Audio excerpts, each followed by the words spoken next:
नमस्कार। मुंबई से फिर एक बार आपके सामने बिंदास और बेबाक बोलने वाला मैं हूं रविंद्र जैन। क्या भारत में कोई सिस्टम है? क्या भारत में कोई शिष्टाचार है?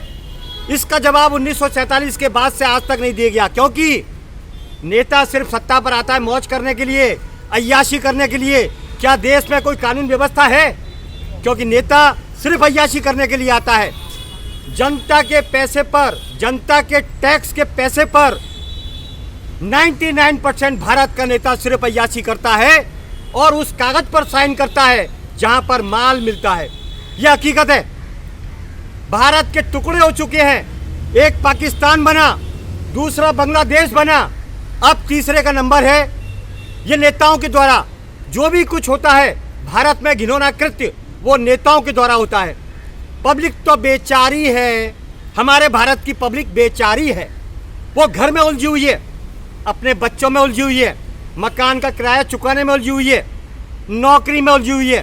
थक चुकी है दिमाग से भारत की जनता, क्योंकि आवाज़ उठाने का मौका नहीं मिलता है। और अगर जिसने मौका ढूंढा उसको भारत के ये तुच्छ नेता, डरपोक और कायर नेता उसे निपटा देते हैं।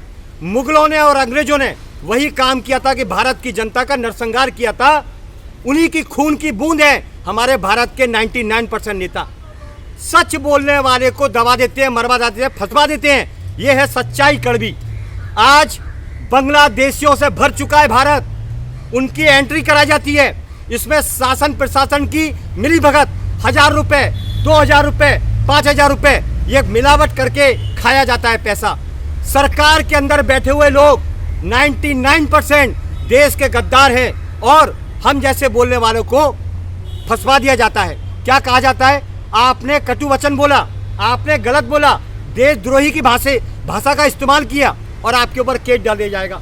जितने भी गलत और अवैध काम हैं वो भारत के 99% नेता, शासन प्रशासन की मिलीभगत से होता है। दुनिया में एकमात्र भारत ऐसा है जहां पर करप्शन, दूध के अंदर मिलावट, खाने के अंदर मिलावट, दवाई के अंदर मिलावट, कोई जगह ऐसी नहीं छोड़ी जहां पर मिलावट का कांड ना हो, जहां पर वसूली ना हो। आप देखिए ये योद्धाओं के भारत में मिलावट। अरे दूध जैसी पवित्र वस्तु में जो छोटे बच्चे पीते हैं वहां पर भी मिलावट।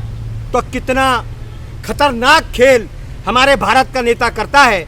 और एजेंसियां सिर्फ और सिर्फ वो भी नेता के इशारे पर काम करती हैं। ये कड़वा सच है। हमें मार दो, हमें परवाह नहीं।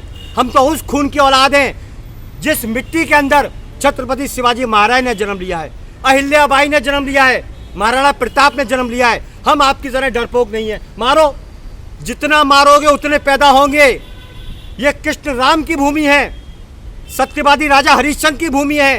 तो आप किस खून के हो? आप बताइए, आप किस खून के हो? सत्ता पर आने के बाद जनता को मुंह नहीं दिखाता है, जब चुनाव नजदीक आता है तो अपने पिंजरे से बाहर आता है। यह है नेताओं की काबिलियत। कायर है, बुज़दिल है, डरपोक है, इनके खून में देशभक्ति है ही नहीं। बस इतना ही काफ़ी है। फिर आऊँगा मुंबई से आप लोगों के लिए देश और जनता के हित में सदैव तत्पर बात करने वाला मैं हूँ रविंद्र जैन। जय हिंद।